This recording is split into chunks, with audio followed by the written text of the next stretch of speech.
Kita lanjutkan informasi di Muslim Update hari ini. Proses upaya pencarian tim gabungan terhadap seorang warga yang tertimbun longsor di kawasan Lembang, Bandung Barat, Jawa Barat membuahkan hasil. Korban yang terkubur belasan jam ditemukan sudah tidak bernyawa dalam kondisi terjepit reruntuhan bangunan rumah yang ambruk diterjang longsor.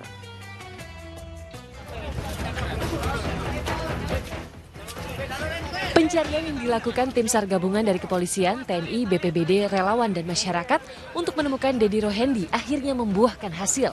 Pria berusia 43 tahun yang merupakan ketua RT setempat ini ditemukan dalam kondisi tak bernyawa setelah tertimbun longsor selama lebih dari 16 jam di kawasan Lembang, Bandung Barat.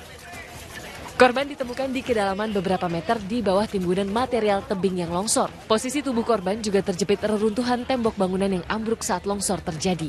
Diduga korban tak sempat menyelamatkan diri saat longsor terjadi dan tubuhnya langsung tertimbun.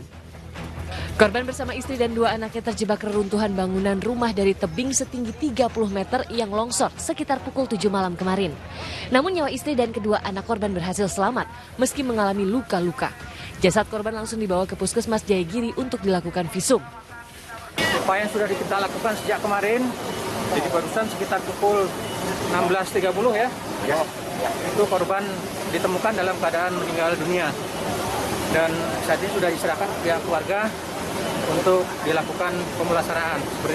Proses pencarian dilakukan dengan menggunakan alat manual serta disemprot air dari armada damkar untuk menyingkirkan material tanah longsor. Selain menimbun 2 rumah, sebanyak 5 rumah bangunan warga lain ikut terancam karena tanah masih labil mengingat curah hujan masih tinggi. Warga sekitar diharap waspada terhadap longsor susulan. Muhammad Abbas melaporkan dari Bandung Barat, Jawa Barat. Ya, innalillahi wa inna ilaihi raji'un. Telah pasti ketetapan Allah atas waktu seseorang hamba dalam peristiwa ini. Anggota keluarga yang lain bisa selamat, sedangkan almarhum tidak. Nah, bagaimana Ustadz melihat hal ini? Ya, tentu kita turut berduka ya atas musibah yang menimpa beberapa sahabat kita, saudara-saudara kita ya, yang ada di Lembang tadi ya, yang ada di Bandung itu. Dan kita berdoa ya, mudah-mudahan yang wafat meninggal karena musibah tersebut terbilang masuk dalam kategori sebagai syuhada atau meninggal dalam keadaan syahid ya. Dalam satu hadis itu dikatakan asyuhada khamsatun.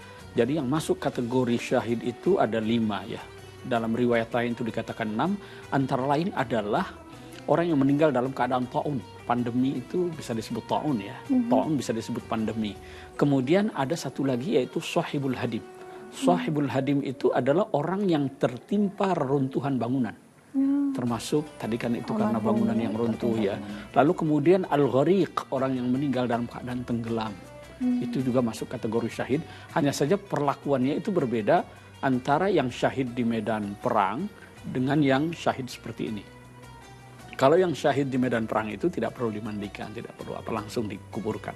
Kalau yang ini tetap kita punya kewajiban untuk memandikannya, lalu mengkafankannya, lalu mensolatkannya, sampai menguburkannya gitu. Itu bedanya saya kira. Baik.